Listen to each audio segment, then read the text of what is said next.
True gossip, with the truth and the gossip. Yo, that's a concept, it's not a complex. Keep your mindset on the truth and the gossip.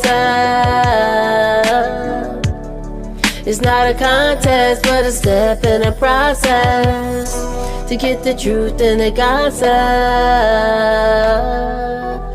Hey yo, from the house to the street, where the gossip meets the truth. Not a complex. Keep your mindset. Good evening, everyone, and welcome to Season 3 of True Gossip, where gossip meets truth. Tonight's episode is called The Criminal Justice System, Is There a Problem?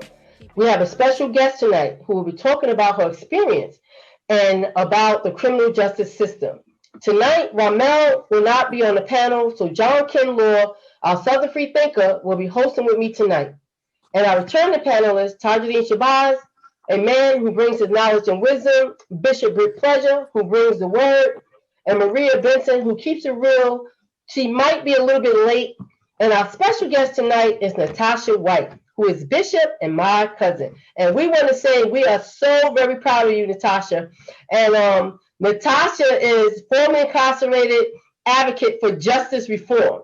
She is one of the leaders in the Closed Rikers campaign and current community organizer for the HALT Solitary Confinement Campaign. Rikers is the prison on Rikers Island in New York, if you guys don't know about that. Tasha's going to talk about her experience and the things that's going on and what's happening in her life right now. So for you guys that want to get in on this conversation, don't forget you can call in 410-305-9421 and you can ask the panelists a question or what's your opinion. And you can also go to the live feed. So let's get to it, Kinlaw. Go ahead. Take it away. Hey, good evening, everyone. And I just want to say it's a pleasure to be able to step in and hopefully I'll fulfill that void there. Some of the things I wanted to make sure I get addressed is, we bring some tangible ideas to the table. And we're very fortunate that we have someone who has some very deep intel in regards to that. So, Tasha, I'll start with you. When it comes to the criminal justice system and prison and things of that nature, how is that personally affected you? What's the end of your question? I think my uncle was slamming the door or something. Okay. Sorry. How has the criminal justice system personally affected you? Well, I'm gonna start with, it has affected me in multiple ways. For one, my father was incarcerated for a very long time, starting out as a youth, in which I directly followed his footsteps. My mother's brother, my uncle, was also incarcerated as a youth and then as an adult. So there's actually two parts of being affected by the criminal justice system. So you have the directly impacted, and then you have like a distant impact. So I truly believe if I were, say, I didn't have any parents that were incarcerated, I didn't have any family members that committed crime, I have been one to not have entered the justice system, because I believe in generational curse and I believe in generational ignorance. So the criminal justice system has affected me both negatively and positively. Even though I went through an extensive criminal background, I've been arrested approximately 26 times. I have 5 felonies. I'm 45 years old. It gave me my purpose. It also made me a survivor. It opened my eyes to not only knowing that, yes, the system is set for us to fail, but it's not by mistake. However, once you know the system, it's impossible for them to take anything from you. Criminal justice system has possibly saved my life, because many times that I went to jail, I was an active drug user. So, maybe that one night I didn't get arrested, I could have overdosed. I could have ended up in a very bad situation where I remember at times I was in prison and I used to thank God for my bed. So Tasha, So Tasha, you came on because you wanted to talk to everybody about, how can we prevent mass incarceration. All What's right. And your it's, take on yeah. that? And then we're going to let the panelists, after you give us that insight, give their information on how they feel about that. All right. Well, the beginning thing, well, the goal is, in order to prevent mass incarceration, you have to change the people's circumstances. So that you can start by, which should be a giving, which is something that most African American families and Black and brown families don't get a chance to do. You need to create generational wealth, so that your children have something to aspire to, so that they have something to do. You have to break the cycle of generational ignorance, the cycle of generational curses. And the way to do that is by investing in our own communities, building our own society. Because nobody's going to take care of us. Right. So you understand what I'm saying? So when you grow up and you see certain things, that's what you become. That's what is poured into you. My parents were very young, and shit was crazy. Well, Bill, what do you think about that? What Tasha was saying, how we can prevent mass incarceration. It's mindset. We're dealing with mindset. Unlike Natasha, I don't believe in generational curses. I just believe in behavioral curses, and we follow a trend.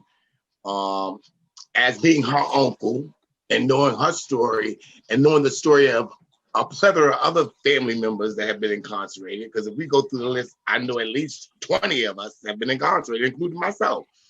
But in that, I think that the first thing we have to do is deal with the mindsets of individuals. Because the scripture says, as so as a man thinketh he is.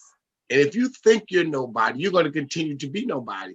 I remember when I was a child growing up, there was a commercial, and I always share this. I share this even when I preach it. And it would say, you're going to be just like your mother. You're going to be just like your father. You're going to be dumb. You're ignorant. You're stupid. You this and you that. And now the child's mindset is, I'm all that. So why even struggle to be anything else? Absolutely. And I think that Natasha has a valid point when it says we have to give our children something to appreciate and value. I think that what we do is we give them too much and don't make them understand why they're getting it. Yeah, too much of the wrong thing. It teaches them that, I could just get it because my father got it like that. No, we need to teach you, okay, you going to school, getting good grades don't help me. You going to school, getting good grades help you. And that's your paycheck for going to school. So if you clean your room, you do your dishes, you do your laundry, you do the things that we're asked to do, then I could see giving you an allowance, because now I'm teaching you and I'm developing skills with you that you have to earn what you get. And so I believe wholeheartedly that when Natasha talks about generational behavior, generational modification, we have to modify the thoughts of our children. Right. Because they're not the future, they're the today that will make the future. We've got to, they're the future. They think they can put everything to the side till later. But they learn, you mold them now, you mold them, you shape them, you nurture them, and you give them a desire to want to have something. And at the same time, have something else to help support. All right, Bishop Tasha Dean, let's get your feeling on that. Right. And I agree with everybody was saying, well, generational curses, but there's a way to break those. It's a way to crush that. We was talking the other day about when you say don't do as I do as I say, do as I do. Not as I do. Come out of that. Show them the better way. And then when they get to a certain point where they have to decide what's right from wrong, you just be that example. So you can break that curse. Peace. Yeah, absolutely. So let's get your take on that, Tanya, and then I'll kind of round some things up on that question there. All right, I believe sometimes in generational curses, and and I believe, like the bishop said, it's a behavior thing, and that you follow a behavioral pattern, and and that pattern can be broken. And to stop the mass incarceration, you have to first start at home and educate your children, on what they should be doing and what not to do, and then if a person is incarcerated, they got to have the tools when they come out to be able to not go back. So how can they get those tools? So I'm gonna let Kinlaw go ahead and finish that Yeah, out. I got. Tasha, to answer the question, how can we get those tools to stop that mass incarceration? Go ahead, Kinlaw. Yeah, so there's a couple of things that was brought up, and maybe we could just touch on this for a small little bit. Tasha had mentioned that her father had been incarcerated, right? There's been some close members of her family, so she's seen it up front and personal. Then Bishop also mentioned that there are some children that have some improper upbringings, and that how, you know, we can affect those type of results based upon the lack of confidence, the lack of resource, and other things that we may have involved with that. I guess it goes back to what we kind of discussed before. Does having a, and it's a quick little question, but does having a single parent home affects the turnout of that child going to prison more so than a two-parent home? Of course. With that being said, you know, to me, that's one of the major ways that we could prevent these mass incarcerations and whatnot, because I could tell you it does benefit. It might not be your biological father, but to have a father figure in your home, right? To have a role model to also bring that balance there, to have some people to kind of help steer you around. It's tough for the single parents in a lot of cases to be able to do that. So I think it does increases the chances with single parent homes being the number one category in most cases when it comes to the Black community. But yeah, Tasha, she can go ahead and follow up on that question that you proposed to her, Tanya. Okay, so the question again, Tanya, how can we how do we get how do people get the programming they need? Let me move my screen over so I can see you. What was the question again? So basically the question that you are posing is directly connected to the reason why the recidivism rate is so high. So we're talking about how you can prevent mass incarceration, even from people that have been to jail, for them not to go back. Because one thing I noticed when I was going back and forth to prison, the same people I was in prison with the last time was going back and forth with me, because they don't have the programs needed to help to rehabilitate people. So, you know, when you go to prison, you get a set schedule. 4 hours you work, the other 4 hours you do something else. Whether it's if you don't have a GED, you go to GED school. Cool. All of that is cool, but there is no programming for personal development. You understand what I'm saying? You could give a person a GED, but if you can't teach a person how to save money, teach a person how to deal with sticky situations, teach a person how to express themselves respectfully and effectively, then you're not dealing with the core issue. I do believe that my father being in jail played a big role of why I was all over the place, but I had a father. So I had a stepfather and I had a grandfather. However, I also had teenage parents. So my father was in jail and my mother was emotionally available. You understand what I'm saying? So where do you get your guidance from? You know, so yeah, the only way to stop mass incarceration is to give people something to aspire to when they come home, a support system, a plan, not just $40. When you're released from prison, if you have nothing, they give you $40 and a bus ticket. Wow. Let me ask you something, Tajuddin. Since you was a correctional officer, you know, years ago, what's your take on that from that perspective as a correctional officer? Right. I think that with the correctional facilities that I work for, they didn't understand the definition of rehabilitation. You know, rehabilitate means you go there, but you don't stay in that mindset or in that condition. Right. They give you something so that when you leave out, you got something to build on, or a new foundation to build on. So they never had that. You know, even if it's you'll be surprised of how much boost it gives somebody when they get their GED. So then they see, well, I accomplished something. You know, and not everybody that got a GED had ignorance on it. They might just didn't like school. So again, when I was there, I made them, you're not going to sit and play spades and chess and all of this stuff all day. Get out and do some programs, you know, learn conflict resolution, work on your educational, because you can actually, if you get your GED, you can actually convert that into college credits and build on that. So again, when I did that, I wasn't about, you're not sitting around watching television and playing spades and all of that stuff. No, get up, sign up for this stuff because it's free. And then when you go to court, then you got stuff to show that you're actually trying to rehabilitate yourself in the real definition of that. Peace. Right. That's why right now what we're fighting for is, like, even with the closing of Rikers Island, it's not just about closing a jail and building a new livable jail, but also changing the way the jail is run. Correction officers are, all right, I hope you don't take this offensive, but you're security. So where are the people that are supposed to teach us life skills? You understand what I'm saying? The social worker, you see them every 90 days for 30 minutes. Where is the medium? Correction officers are there for safety and control issues. What happened to everything else? Because I didn't just ask to come to jail, and I didn't grow up saying I want to be a jailbird. I want to be a drug addict. I didn't grow up doing none of that. I went through traumas and situations, and this is what came of it. This is how I dealt with it. A lot of my crimes were for violence, because I'm an angry person. Well, I was an angry person. I've so far learned how to, deal with my issues. But that didn't come from jail. That came from tired of getting released just to run the street again. Okay. A person needs a plan afterwards. You can't release a drug addict after doing 2 years in prison to the shelter system where everybody's on drugs. Correct. What do you think is going to happen? Right. Hey, Tasha, real quickly, good points. And listen, guys, we can talk about these issues all day because we know that this is one of the primary things that affects us directly. Hey, Bishop, I got a quick question. It all pertains to what we're discussing now.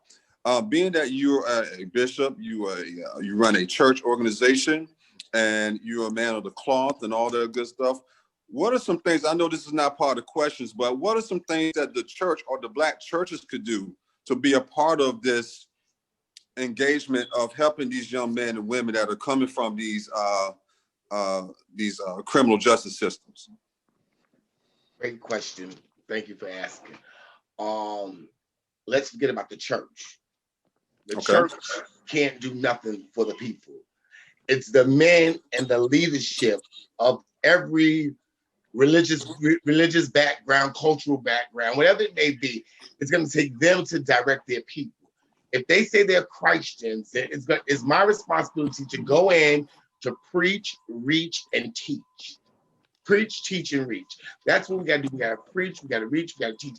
And in order to do that, in order to reach, teach, and preach, you first have to go to where they are. The problem that we have with chaplains in the correctional institution is that they come in with Jesus, Jesus, Jesus, and folk don't even know who he is. They heard of him, but they don't know who he is, or they don't have a relationship, or imams come with the law, and people really, they're just searching for anybody that can rescue them from the situation. Some people get involved with things like Christians, they get involved with that because that's a protection clause for them. Muslims a protection clause, Bloods a protection clause, Crips. So we have to meet people where they are, but we have to understand that they're spiritual beings, and we have to get them to understand that. And once we do that, then it allows us to infiltrate against the adversary. As Natasha was saying, you see a counselor once a week. Well, you probably see a chaplain when you call because you ain't a dynamic. You see a chaplain when you try to commit suicide. Right, or somebody died. So where do we do as religious leaders or as leaders that practice spirituality? Mm-hmm. So that's a great question, and that going to help us to move along to our next question, which I'm gonna start with Tanya on this one, because she and we spoke briefly about it the other day, and clearly I was on the left and she was on the right. The next question is, who has the better support system, or is there a difference between the support system between men and women that are trying to re-enter civilian life, leaving these prison systems? Tasha? Okay, it's for me. Yeah. Okay, You're so gonna start with you because we had that conversation. Me and Natasha had that conversation earlier this week too. You know, is there a difference in the support system for men and definitely. women? And she really had some good insight on that and why, you know, the women don't have that much support system. So go ahead. Okay, so I'm gonna give it to you like this. Numbers don't lie. If you look in any prison and you look at the visitors log, every day that there is a visit in the jail, in a men's jail, that floor is packed. You go to Yeah. the women's prison, that floor is almost empty. Women have a harder time getting support while they're in prison. For one, somebody's got to take care of their children. See, men go to jail, the baby mama take care of the kids. Men meet women while in prison. Women marry them. From that, after meeting them in jail, I want you to find me one woman that met a man while she was in prison and he was out and they're married. I don't know none, and I've been to jail a lot. That lady that got caught up in that situation where she killed the sex trafficker. She came out with a book on stuff. But I mean, Donna Hilton. You talking about Donna Hilton? Right. What is it called? A Little Piece of Life. The book is called A Little. Oh, you talking about the young girl? Okay, but in any event, when women are released from prison, like the money is not there. Bottom line is, women leave behind a whole family half the time. If you're married when you go to jail, you know, most likely that marriage is on thin ice, baby. Men are not as nurturing as we are naturally, so they need somebody to take care of them. So they're not going to take care of you. You could get a package every month. That doesn't matter if you're not getting any visits and your man is now with somebody else. Then you're released to kids you don't know anymore, people that have taken care of you and your kids, and that's all you got to hear about, or you're released to a shelter. A man is released from prison. He's got a network waiting. He's got a bunch of women waiting. He's got hot food waiting. You know what I mean? Or if he has nothing else, he has whatever he went to jail for waiting. The majority of women are in prison for either drug addiction issues or domestic abuse issues. So you're coming home to a messed up situation if you don't have anything under wraps. And numbers don't lie. You know, so the proof is where it's at. They will tell you that the men always have, even in the prison, every program that was built that's in prison now was for the men. So they have to cater it to a woman's issues. Women have their own issues. Okay. All right, Tajuddin, let's get you in on that one. And she's correct on that. But, you know, and back to the other question, as Bishop was saying, let's be Christ-like. We go, I'm with the nation, so we go after the worst of society. And we transform that by teaching the knowledge of self. And sometimes you have to change your surroundings to change yourself. Because again, if you go back out to the same thing you was doing, right, 99% of the time you're gonna go back to that. So you have to again teach that knowledge of self and know that you are a spiritual being and tap into that. You know, I'm taught that you use religion to tap into your spirituality. You don't take spirituality and tap into religion, because we're all a spiritual beings. But again, you know, the resources now, like you said, it's been catered. It was designed for men. Right. You know, now you have to veer it over to women because now they're making up, they have their own population in there. And then we have our own issues. Right. Now let's go back to the origins of correction. Okay. You know, if you look at the 13th Amendment, where slavery was abolished, but if you commit and get a felony, then you back in slavery again. And this is modern day slavery. That's what what incarceration is. Right. Now I'm not saying nobody deserves to go to jail, but so listen, before we get too far into that, because that's going to lead to our next question. Ty, I want to get your feedback on that if you have anything. And I will be honest with you. The difference, I really don't know what can happen to make that change, because even though, you know, I was a correction officer too in two different systems, in the Department of Corrections in Maryland and in Stafford, Virginia. And those jails, one is a prison and the other one is just a jail, basically, you know, like a county jail. So what I've seen in those situations, you know, like y'all was saying, like Tasha said, it says corrections. You know, you're supposed to go in there, you're supposed to get corrected, and you know, we're supposed to secure as a correction officer. But I found myself an individual correction officer giving the inmates information on what they need to do when they get out of there. You know, because a lot of times, like she said, you're not going to see a counselor or a social worker, anybody for 90 days, 100 days, whatever it is. But those officers that are in there, if they, you know, they're in there for a paycheck to get paid or whatever, but you have some that was like me that find the information, gives them information, and help them get to that next step when they get out. You know, and we are allowed to do that because everybody in there is not a murderer or you know, some crazy thing that they don't need to get out. Somebody made a mistake and they need the help. And I feel that we need to be able to give them that information. They can't get it from somewhere else. And I don't understand why it's so, the difference is, you know, men get more than the women. I really don't understand that concept there. But like y'all said, the prison was made for a man, so women have to adapt to what it is. But Tasha, you gotta, you know, you're out there in the street now. You're out there trying to make this change. You're marching and carrying on, and you're trying to make change. What can you do to help that system make that change where these women can get that help? Educate. A person doesn't know what they can get, and thus you tell them sometimes. A lot of times these people think once they go to jail, you don't know what a person's situation is. A lot of times people think they don't deserve anything else. I'll tell you one thing. I don't care what I did. I don't care how many times I went to jail. I did my time. Now leave me alone and let me move on to what I got going on next. A lot of people let people hold them hostage. You have, education is key. You know, when you're in prison and you get in trouble and they send you to SHU, the first thing they take, your books. They take your books. You can sneak anything else past them, but your books, you can't hide those because they're big in this square. Right. Okay. Ain't nowhere to stuff those. Yeah, Bishop. So, you know, nothing to hide them under. The education is key. I don't think he can hear us. Hey, Bishop, let's get to your question real quick. I can hear you, but y'all been, so I just been listening. So when I get my chance to get it, I get it. I get it. Come on, Uncle, finish. give it to me. On, give it to me, Uncle. You know you're my favorite. Okay, uncle. Well, let me say this. My only uncle. Let me say this, and let me say this carefully, right? If you always do what you've always done, you always get what you've always gotten.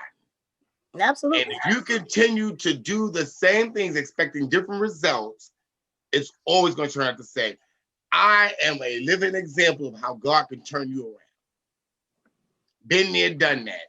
And Natasha, you're absolutely right. The penal institution is not designed to help people, to correct them. It is to hold them in bondage. And we are no longer in slavery physically, but we're in slavery mentally and spiritually. Right. In our mindset, we still have a Jim Crow mentality.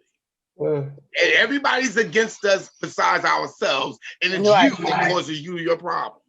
And so until I preached today, you know, I was preaching today, and it was like amazing to me how God just started speaking to me like, who are you really? Who are you really? Do you have any sense of who you are spiritually? And truth matters, but the truth be told, freedom ain't free. Right. Freedom ain't free until you're free in your mind. Right. We are in bondage as a people, and I'm gonna talk about us as a people, because I don't know about the other people. Because the other people look like they're happy. We look like we're happy but miserable. We're dressed up but messed up. Right. We look old. Hallelujah. Thank you, Jesus. As soon as we walk out the door, we start murmuring, complaining like the Israelites. And this is what happens. We get incarcerated, and when we come out, and especially women, who do you turn to? And you're absolutely right. A man go to jail, he find a pen pal. A whole ready-made family. Come home. A ready-made family. A woman with children taking care of him, and he in jail. And she's neglecting her children for him. Wow. The mindset. And And the other problem is we don't esteem one another. Let a man esteem others highly than themselves. Let me make you feel good. And if I got to make you feel bad to make me feel good, I must be pretty damn bad on the inside. Right. Oh, great. I have to be miserable with myself, with my own character, with my own behavior. Right. Hey. So I say to you, Natasha, if I could just say this real quick, I want to say to you, Natasha, you're a living example of what you can do to prosper in the midst of your storm. Right. So listen, we're gonna segue from that because I think a lot of things that you guys have already started to touch on is going to lead to my next question. But just my little spill on this last question that we just discussed.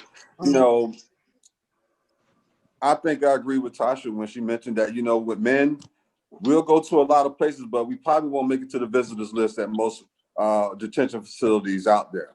And that's because maybe by nature, we're just not nurturers like that. We're more physical. So if we don't have that attachment, then we're not probably going to be as engaged with women. It's more of an emotional, mental connection thing. So they can sit and you can talk and cater and engage with them on those things. It can be a different result of that. And that's just unfortunate. And I agree. Women do need our support just as much as the men do, right, when it comes to these certain situations. Now, to go to this question here, and I'm just going to start off. I'm going to give my little spiel to it, and I'm going to start off with Taja Dean, and then we're going to go with Tasha Bishop, and then we're going to end it with Tanya on this one here. What is your idea of the justice system? And to me, the idea of the justice system is a lot of what you guys have already said. It is made to make money. It's made for profit. It's not designed to rehabilitate. Not in a lot of different cases there. Okay. Yes, there are special independent groups, right? But for the most part, there's not too many discussions on a government platform, on a political platform about things that we can do to help reform, things that we can do to help cut down the incarceration rate. You know, I'm in Alabama, you know, and I'm pretty sure they're building private prisons as we speak in 2021. Okay. And so to me, it's a system for profit. That's why I feel like you have certain states that will not deregulate or legalize marijuana. Why? Because now it's going to eliminate the amount of Black and brown people that they can arrest from this petty crime. You know, so I think it really comes down when you talk about the programs and everything, all those things sounds good and are great, but who's responsible for the funding of those programs? If your state is not budgeting for those programs, then guess what? Nothing's going to change in those prison systems. It really pains me to see when you had Meek Mills and Jay-Z show those images from those Mississippi jails, and they got a lawsuit against them, things of that nature. But to me, the system is designed to work exactly how it works. Go ahead, Tasha. Those of us that's on this panel, we belong to, I'll say we all are leaders. So what you need to do is all of us need to join an organization whose agenda is for addressing situations like that. You know, those of us, like I say, we all are leaders. So join an organization whose agenda is to address the penal system and correcting it. It's again, start with yourself first, but then join with other people who have that same mentality and then go address that. Peace. Okay. Go ahead, Bishop. Well, again, I'll just say this over and over and over. The jail system was designed to keep us in bondage. And guess what? The ones of us that's not in bondage is the ones that's paying for it. And it's sad. It's sad, you know. People are selling themselves out for $600 right now. $600, they're selling themselves out. Because you know what? In their mindset, they're going to be like, I don't care what they say about Trump. Trump gave us $600. And so the prisons are designed to keep our minds focused on everything but what it needs to be, which is freedom within yourself.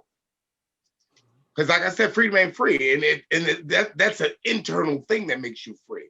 I don't care how much they keep you in handcuffs, that don't put you in bondage. It's the situation, how you deal with it, that puts you in bondage. And so they build, and it's about the bread. That's how, let me tell you something. The jail was designed for us, paid by us, and held for us. That's all it is to it. The jail's institution or death. And that's the motto. That's all they want to see out of us as a people of color. Yeah, it's the mindset we got to change. Hey, And Tasha, we got to change our mindsets. You're right. Tasha, let's get your feedback on that. So my ideal justice system, the way I would see the way that I feel the justice system should be, like, in a perfect world, they wouldn't need to be a jail, but we're not in a perfect world, and people are going to commit crimes. But the ideal jail system to me would have tailored programming towards specific crimes. So yes, there's a drug unit called ASAC. And the crazy part is everybody has to take it.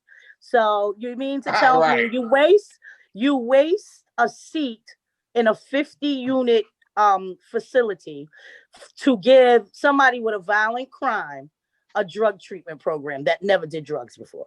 That makes no sense. It's totally just like it doesn't make sense to me that the drug dealer gets the drug program and the drug addict goes to jail. That's how it always worked for me. Like, where did they do that at? So it is definitely funding needed, but it has to be pulled from somewhere else. The New York City Police Department spends most of their money on meetings. You know how much money how many cops they've hired this year? How many prisons are they building? Add up the amount of prisons they built to the amount of colleges they've built, and you'll see where the money is at. Because that's state money. It goes to anybody in the state. So why are the police getting it all? They only getting paid to shoot us. The jails need the money for programming. They need to give back the college grants. Pell Grant just got voted back in. For years, people in jail couldn't get credited courses. That's crazy. Men do all type of programs where they learn how to weld, but they don't get certified for it. So now you done had this man welding in this jail the whole 10 years he was here, and he goes home and can't even get a job because he don't got a welder's certificate. He got to start all the way over again. So Tasha, it sounds like to me, and I think you spoke on this a couple of times, which is great. It sounds like to me, a lot of things which you're sharing, it goes back to how do we prevent mass incarceration. Right. It's unfortunate that a lot of the things in which you're proposing is after the fact. Because you know what? Alleged crime or whatever the case may be. Because let me clarify that. Mass incarceration is not just people who are just committing a crime. Like I said, the recidivism rate is the reason why mass incarceration is so big. Because not only a person goes to jail, you don't teach them anything. So they come home and now they can't get no good jobs because there's no forgiveness after they did their time. So what do? They commit crime again. So, I mean, it starts from the family. It starts from the family. The more hands-on you are, the more you have to offer, the more information you have to offer your children. The more. Hey, Tasha, I hate to cut you off. We got a caller on the line. I think we got Mr. Ramel there. Go ahead, caller. Hey, what's going on, family, people? Reverend Run. Well, Reverend Run. With you, but I'm battling COVID-19. But first of all, I just want to share with y'all holding it down. And Tasha, it's great to have you on. But I just want to give some answers to some of the stuff that has been discussed. First of all, regardless of the programs that are available or not, it's a mindset for an individual who goes to jail that wants to come out and do better when he or she is released.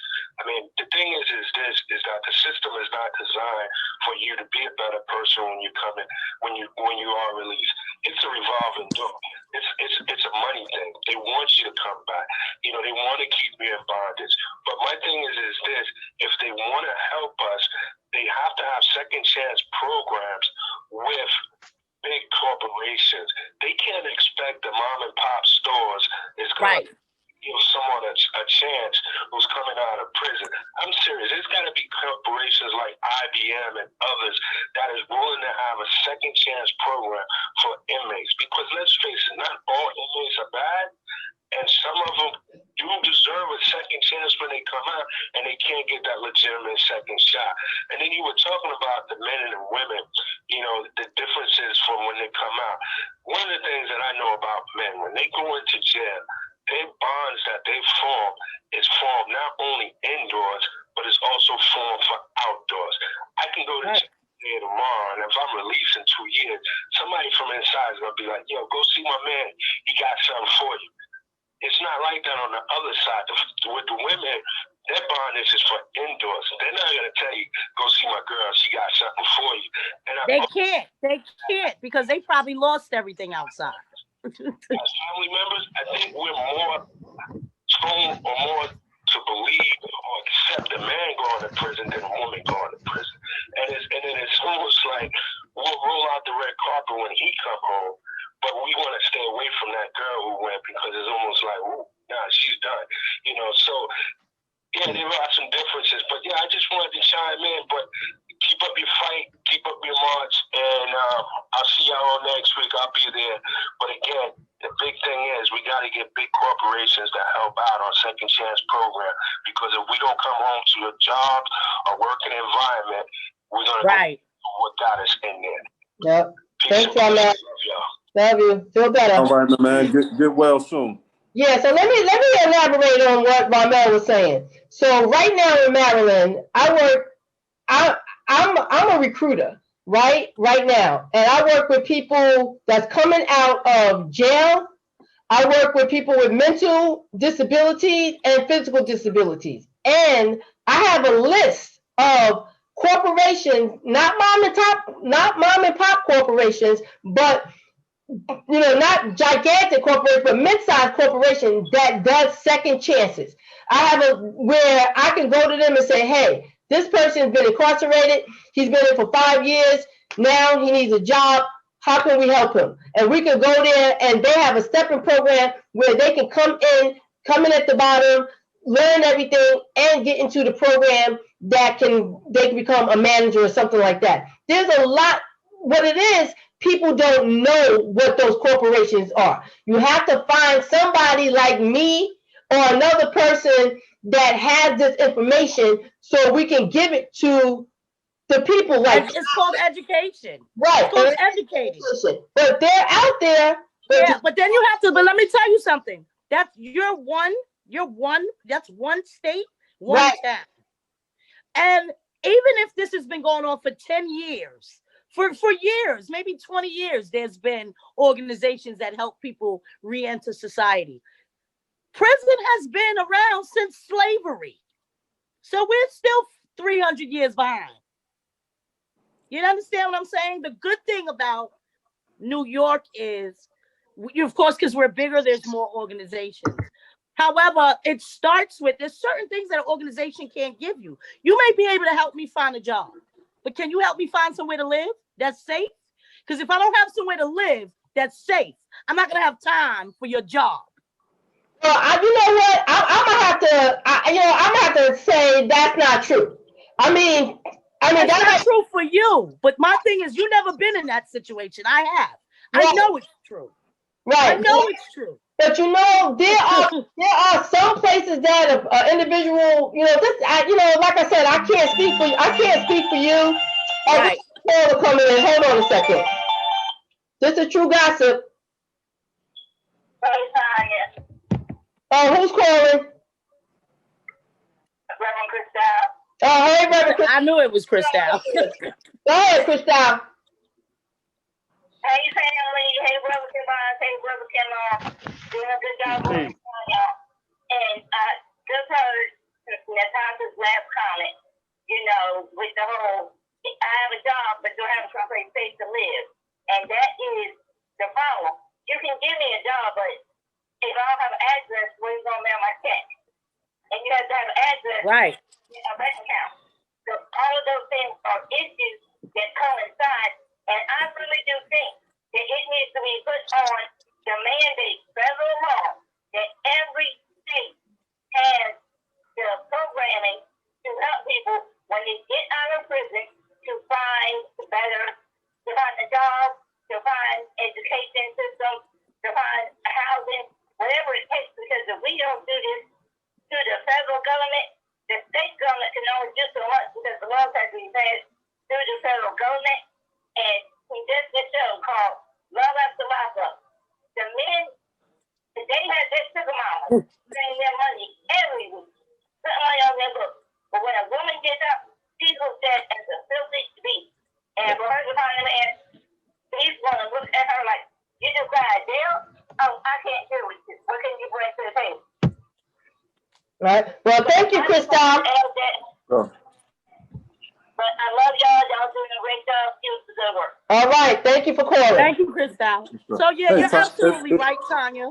So let me finish saying what I was saying real quick. I know we got to end the show shortly, but I just want to say this. I understand exactly what you're saying, Tasha, about, you know, not having a safe place to stay, you know, but I believe that determination, you know, I know that it's hard when you're coming out and you got to go into these shelters and things like that. But I've seen people, I help people. They'll go into them shelters, they'll get up every morning, they'll go to work, and then, you know, a couple Hey, of... granted, Tanya, I'm not disagreeing with you. What I'm saying is there's a much larger scale than what you see. It's just Maryland. No, You're just Maryland. You know how many... Wait, Tanya, hold on a minute, because you can't ask me a question if you're not going to allow me to answer. Go ahead. You know how many people are released from state prison per day in New York State? No, not really. How many? Like 1,000 people per day get out of jail.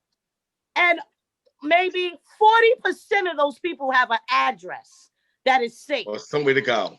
Or, you know what I mean, have an address and a physical support system. You got to realize you're dealing with people that have traumas, that have just been in prison. The last thing I'm going to be willing to do is open up to somebody else when I'm in a chaotic situation. Because if nothing else, when you're in your cell by yourself, you're safe. So after I come home from doing this long term of 12-year prison sentence, and I've been locked in a room at night where I'm safe. Now I'm in a shelter, sleeping in a dorm with 50 other women who are on drugs, stealing, and doing all type of other nonsense. The last thing that I'm thinking about is what you got for me, because there's no foundation there. I agree totally. There are plenty of programs to help people re-enter. There's just not enough. The programs are lined up. The housing is not. Housing is a human right. Safe housing is a human right. Right. So with that being said, and with your experience, unfortunately, on this, let me ask a question. Romel spoke of corporations. I think Tanya had also talked about different partnership with corporations. Maryland is probably one of the more transparent states there is in this country. Unfortunately, a lot of us are not. And then in some cases like New York, there's just overwhelmingly too much for them to catch up. So with that being said, it sounds like we're still hoping or depending on other entities to take interest in our problems, right? Well, no, it's everybody's problem. Right, because when somebody gets released from prison into your community, right? But I'm speaking in a matter of what they do affects you. Right, so but it's I'm all speaking about of problems. Right, correct. I'm speaking of in a matter of the Black community. Okay. So what I'm saying is this. My take on this is that we need to have more Black business ownership. Okay. Generational wealth, baby. And also that comes with there's a generation, that's a whole nother conversation. But until we get more Black business ownership, one of the things I can refer to with the Islamic movement, and there are also the church movements as well. But when they take those Muslims, they kind of take them from the beginning to the end. Yes, and they pull their funds together and they help these individuals and along with the mental aspect of everything, right? They have the tools and the resources to do that, okay? Now, we as a Black community or as a Black whole need to take on that same mindset. These I work for some companies. These we know what we're talking about here. When the white person comes out of jail, I'm not saying just every white person, but there are somebody that knows somebody that they dad work with, their granddaddy knows. They uncle own the company. Listen, they go work for they him. bypass all that stuff. They say, hey, he's a good man. He's went through some trouble. And I've seen it. I've seen it in person so many times where when you start hearing the chatter, you're like, man, he did this, he did that. Yeah, man, shoot, man. And here you are thinking that you are all jacked up. And you work with some people that got some real jacked up stuff, but they working and they making money. And that's because they got people in position to put them in those situations there. So I think, with everything else that's being said, I think with more ideas to help create more Black business ownership, because we have to be our own corporation. It's plain and simple. That's all I got to say on this. It's been a real pleasure on just hosting everything. Thank you, y'all. It was all passionate. Tajuddin, I'm sorry we didn't get enough of you to get him. I think everybody shared something.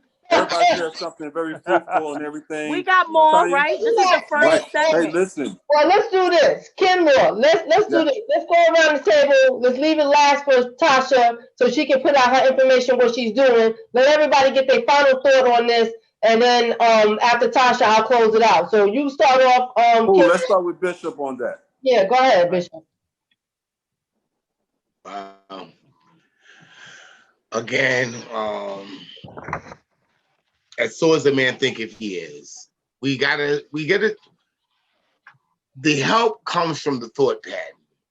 And you know what? I don't care how many programs you have in the jail.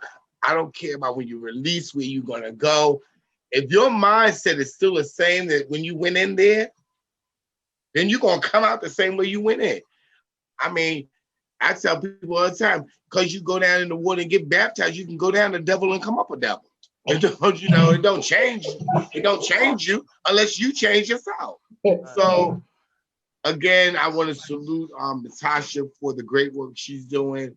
And as always, I want to thank all y'all. We must keep Reverend Ra in prayer. Yes, you're right. He's being attacked. And it's just like coming out of jail. When you come out, you're attacked. As soon as you walk out the door. What's your end game on this? All right, go ahead, Tajuddin. Yeah. Again, thanks, Sister Natasha, for being here with us. Thank you for having me. We appreciate your thoughts and your opinions and everything. But and like Kenlaw said, we need to have we need to start getting nation-minded, because it's insane that people that got the prisons for us, we want them for help. That don't even make sense.